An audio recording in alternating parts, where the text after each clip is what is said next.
ناظرین، بریک سے پہلے میں نے آپ کو بتایا تھا الٹرا ساؤنڈ کے متعلق، جو کہ ایک ایسی ٹیکنیک ہے جس کو تشخیص میں بہت زیادہ اہمیت دی جاتی ہے۔ آئیے ڈاکٹر رابعہ بشیر سے جانتے ہیں الٹرا ساؤنڈ کے متعلق۔ ڈاکٹر صاحبہ السلام علیکم۔ وعلیکم کیسے ہیں السلام۔ آپ؟ اللہ کا شکر ہے جی۔ سب سے پہلے تو بہت بہت شکریہ کہ آج کے پروگرام میں آپ آئیں۔ تھینک یو جی فار انوائٹنگ می۔ جی ڈاکٹر صاحبہ، الٹرا ساؤنڈ کے متعلق میں آپ سے پوچھنا چاہوں گا کہ الٹرا ساؤنڈ کس طرح کا پروسیجر ہے اور کیا یہ انویزو ہے یا کتنا خطرناک ہے؟ دیکھیں، اگر میں الٹرا ساؤنڈ کو ایکسپلین کروں تو الٹرا ساؤنڈ سمپل بیسیکلی ہم ساؤنڈس کے ساتھ کھیل رہے ہیں۔ یہ ہم امیجنگ کر رہے ہیں پیشنٹ کی، یعنی ہم پیشنٹ کے اندر کا حال جان رہے ہیں تھرو ساؤنڈ ویو، کیونکہ ہمارے جو ہیومن ایئرز ہوتے ہیں وہ ایک خاص حد کی ساؤنڈس کو سن رہے ہوتے ہیں، ایک فریکوینسی تک کام ایک فریکوینسی تک سن رہے ہوتے ہیں۔ اینڈ الٹرا ساؤنڈ اگین ہم انہی فریکوینسیز کے ساتھ کھیلتے ہوئے کہ میگا ہرٹز پہ، کافی بڑی ہرٹز پہ ہم سن رہے ہوتے ہیں۔ اور safe, non invasive, I think diagnostic اس وقت تو اس میں ہم یوز کر رہے ہیں، اور بالکل بھی مشکل پروسیجر نہیں ہے۔ نارملی یعنی ایک چھوٹا سا ٹیسٹ ہے جو اس کے اندر انسان کے اندر کوئی تبدیلی نہیں آتی، اس وجہ سے بہت سیف کنسیڈر کیا جاتا ہے۔ اچھا ڈاکٹر صاحب، اکثر و بیشتر الٹرا ساؤنڈ پریگنینسی کے دوران ایڈوائز کیا جاتا ہے، جی، کوئی خاص وجوہات ہیں اس کی کہ پریگنینسی کے دوران اس ٹیسٹ کو ایڈوائز کیا جاتا ہے، اور کیا انفارمیشن ہمیں مل سکتی ہے؟ دیکھیں بیسیکلی جیسے میں نے بتایا کہ یہ اس وقت جو ہم جتنے بھی امیجنگ پروسیجرز کر رہے ہوتے ہیں ان میں یہ سیفسٹ ہوتا ہے۔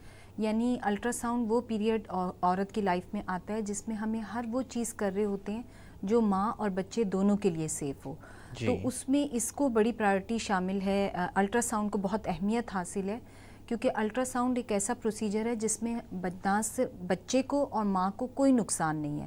اکثر پیشنٹ یہ کوشچن کر رہے ہوتے ہیں کہ ہم کتنی دفعہ الٹرا ساؤنڈ کرا سکتے ہیں ڈیورنگ پریگنینسی، اور کیا اس سے ہمارے بچے کو کوئی ہارم ہوگا؟ تو جو نارمل پریگنینسیز ہوتی ہیں اس میں تو ہم 3 سے 4 بار ایک الٹرا ساؤنڈ کرتے ہیں ایک پریگنینسی میں، پورے 9 منتھس میں۔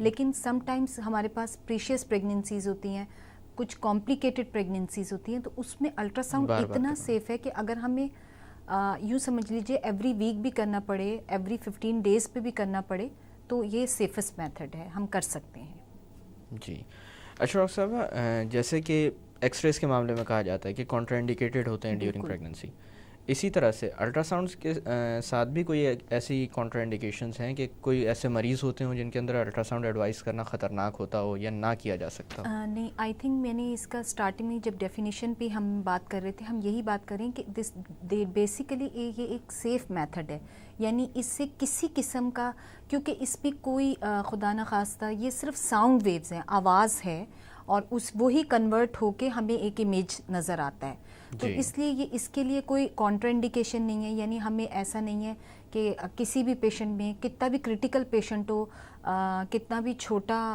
بچہ ہو، ایون الٹرا ساؤنڈ ہم ان میں بھی کر سکتے ہیں، اس کا کوئی سائیڈ افیکٹ نہیں ہے۔ اچھا ڈاکٹر صاحب، الٹرا ساؤنڈ کی کوئی لمیٹیشنس بھی ہوتی ہیں یا جسم کے کوئی ایسے حصے ہیں جہاں پر الٹرا ساؤنڈ اتنا کارآمد ثابت نہ ہوتا؟ آئی تھنک وہ حصے جہاں پہ الٹرا ساؤنڈ نہیں کام کر سکتا وہ بونز ہیں، کہ بونز کی ہم سپرفیشلی بون کے اوپر تک تو ہم دیکھ سکتے ہیں، لیکن بہت ڈیپتھ میں ہم بونز کے لمیٹیشن میں ہم لے آئیں گے اس کو، ادروائز کچھ ایز سچ نہیں ہے، ہم اس میں تھرو آؤٹ دا باڈی ساری چیزیں دیکھ سکتے ہیں۔ اور اس وقت تو ماشاءاللہ پاکستان میں اور ساری دنیا میں سکسیزفلی ہم الٹرا ساؤنڈ بریسٹ کر رہے ہیں، آئیز کر رہے ہیں، اینڈ پوری ایبڈومن کر رہے ہیں، پیلوس کر رہے ہیں، ڈی پی ٹی وہ کر رہے ہیں، آپ کی ڈی وی ٹیز کر رہے ہیں، ڈیپ وینس تھرومبوسس کر رہے ہیں، تو ایسا کوئی نہیں، مسلس کا کر رہے ہیں۔ اچھا ڈاکٹر صاحب، کیا ہارٹ کے معاملے میں بھی الٹرا ساؤنڈ ہو سکتا ہے؟ جی بالکل، ہارٹ میں بھی الٹرا ساؤنڈ ہوتا ہے، ہم اس کو ایکو کارڈیوگرافی کہتے ہیں، اور اگین اس کا صرف پروب کا ڈفرینس ہوتا ہے، ہمیں ساؤنڈ کی فریکوینسی چینج کرنی ہوتی ہے، ہم یہ کر رہے ہوتے ہیں۔ اچھا، الٹرا ساؤنڈ کے ساتھ اکثر و بیشتر ڈاپلر کا لفظ بھی استعمال کیا جاتا ہے، یہ ڈاپلر الٹرا ساؤنڈس کون سے ہوتے ہیں اور نارمل سے، اور ان میں کیا فرق ہوتا ہے؟ دیکھیں، جو الٹرا ساؤنڈ بیسیکلی تو ڈاپلر ہم ورڈ یوز کر رہے ہوتے ہیں جب ہم وہ الٹرا ساؤنڈ جس میں جو کسی لیونگ آرگن میں، یعنی بلڈ میں ہم جب کر رہے ہوتے ہیں تب ہوتا ہے۔ یعنی ہم اس کو اس طرح ایکسپلین کریں گے کہ جب آپ کا بلڈ فلو جا رہا ہوتا ہے تو ہم جو الٹرا ساؤنڈ کرتے ہیں اس کو، یا وہ الٹرا ساؤنڈ جو ہم سن سکتے ہیں ان کو ہم کہہ رہے ہوتے ہیں۔ اچھا، جیسے کہ آپ نے بتایا کہ جسم کے مختلف اعضاء کے الٹرا ساؤنڈس ہو سکتے ہیں، تو اسی مناسبت سے ایک عام خیال لوگوں میں یہ پایا جاتا ہے کہ پریگننسی ہوگی تو الٹرا ساؤنڈ ہوگا. ہاں جی. عموماً کون سی ایسی شکایات ہوتی ہیں, کون سی ایسی بیماریاں ہوتی ہیں جس میں دوسرے اعضاء کے الٹرا ساؤنڈز ایڈوائز کیے جاتے ہیں؟ دیکھیں اب تو آئی تھنک جو اس وقت جو ہے پرائم ڈائگنوسس جب ہم پیشنٹ کی بنا رہے ہوتے ہیں تو اس میں اب 4 چیزوں کے بغیر آئی تھنک ڈائگنوسس اب ہوتی بھی نہیں ہے, جس میں آپ کا بلڈ ٹیسٹ ہوتا ہے, یورین ڈی آر ہوتا ہے, ایک ایکس رے چیسٹ ہوتا ہے اس کی لیکن بلکہ لمیٹیشنز ہے, اور الٹرا ساؤنڈ.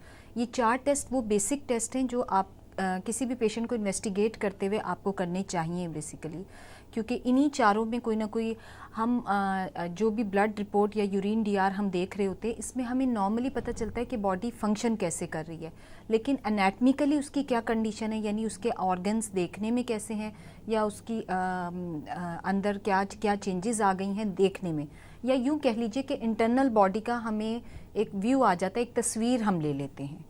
اینڈ اس کے لیے کوئی خاص لمیٹیشن نہیں ہے. بہت سارے لوگ سونالوجسٹ کے ساتھ یہی سمجھ رہے ہوتے کہ یہ شاید اونلی فیمیل ریلیٹڈ تھنگ ہے یا صرف پریگننسی ریلیٹڈ تھنگ ہے. نہیں, بلکہ اس کا میل فیمیل, بچوں میں, بڑوں میں, ہارٹ پیشنٹ میں, ہر اس میں الگ الگ, ہر اس میں ایون بلکہ آپ دیکھیں تو بہت اچھے سیٹ اپس میں تو ایون آئی تک کا الٹرا ساؤنڈ ہو رہا ہے. جی اچھا ڈاکٹر صاحبہ, الٹرا ساؤنڈ ایک ایسی چیز تھی جس کے ساتھ تشخیص کا نام جڑ گیا شروع سے. بالکل, کیونکہ تشخیص کے معاملے میں اس کو بہت زیادہ اہمیت بھی حاصل رہی. کیا صرف اس کا استعمال تشخیص کی حد تک ہی محدود ہے یا کوئی ایسے پروسیجرز وغیرہ بھی ہیں تھراپیوٹک یا علاج کے دوران جو کیا جاتا ہے؟ بالکل ڈاکٹر صاحب, اس کے لیے میں یہاں پہ یہ ایڈ کروں گی کہ بہت سارے تھراپیوٹک اس میں بھی ہم جو ٹیپنگ آف اسائٹیز کہتے ہیں, یعنی ہمارے جو پیشنٹ کے پیٹ میں پانی آ جاتا ہے عموماً جگر کی خرابی کے ساتھ, بالکل جگر کی خرابی سے, وہ پروسیجر ہم بہت ایزیلی اس کے تھرو کر لیتے ہیں. امنیوٹک فلوئڈ کی ایسپریشن, یعنی اگین ہم اس کی ڈیٹیلوں میں, یعنی اب بہت سارے پروسیجرز میں بھی یہ یوز ہو رہا ہے, بہت ساری بایوپسیز میں یہ یوز ہو رہا ہوتا ہے. خدا نہ خواستہ آپ نے ایک پیشنٹ کا الٹرا ساؤنڈ کیا اور آپ نے دیکھا کہ اس کے لیور پہ کوئی ماس ہے, لیور پہ اس کے کوئی پارٹ ہے اور آپ اس کی بایوپسی کرنا چاہتے ہیں تو آپ کر سکتے ہیں.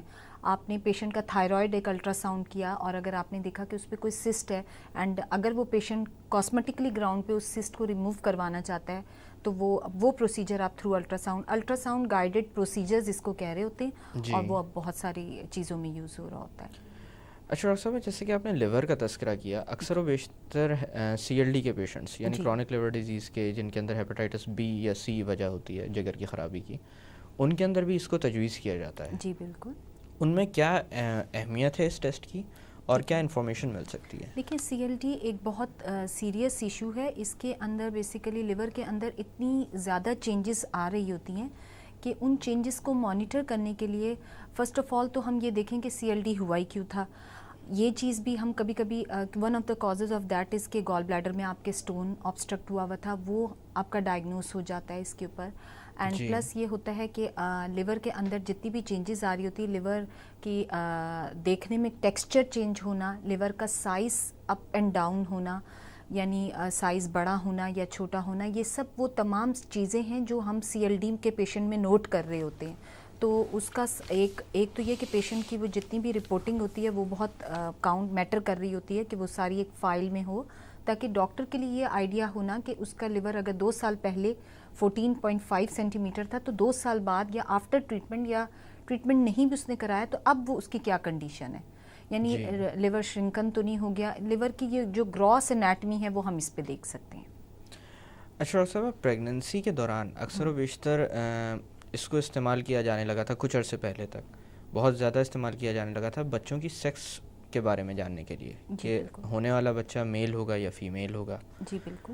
اور شاید اس کا تھوڑا سا غلط استعمال بھی کیا گیا اس دوران. دیکھیے جہاں تک اگر میں پریگننسی کی بات کروں تو پریگننسی میں الٹرا ساؤنڈ کا بہت امپورٹنٹ رول ہے. فرسٹ ٹرائمسٹر میں صرف یہ دیکھنے کے لیے کہ آپ کا جو بیسیکلی سیک ہے یا پریگننسی ہے that is in the right place اور نہیں, کیونکہ وہاں ہم ایکٹوپک پریگننسیز کو صرف اس کی الٹرا ساؤنڈ بیس پہ بھی ہم رول آؤٹ کر سکتے ہیں.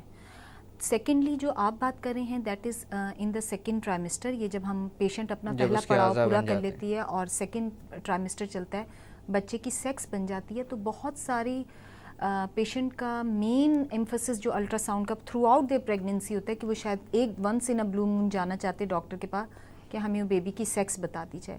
آئی تھنک یہ بڑا رانگ کانسیپٹ ہے بھی, کیونکہ ہم بتا سکتے ہیں 16 ویکس آن ورڈ، ہم 16 ویک سے لے کے 20 ویک تک اگر پیشنٹ ہمارے پاس آتے ہیں تو ہم اس کا الٹرا ساؤنڈ بتا سکتے ہیں. That is the main time جس وقت ہم اس کے بتا سکتے ہیں کہ بچہ عورت ہوگا یا مرد. جی، جو اس کے پیٹ لیکن میں فیٹس ہے وہ بہتر یہ ہے کہ اس کو نامعلوم کیا جائے. آئی تھنک بہت سارے کنٹریز میں اس لیے بھی اس چیز کو منع کیا جاتا ہے، اینڈ پاکستان میں بھی، کہ ایک تو ہمارے ہاں ابھی بھی family system, joint family system ہے، تو اس میں جو پیشنٹ ہوتی ہے اس کے اوپر کافی زیادہ پریشر ہوتا ہے.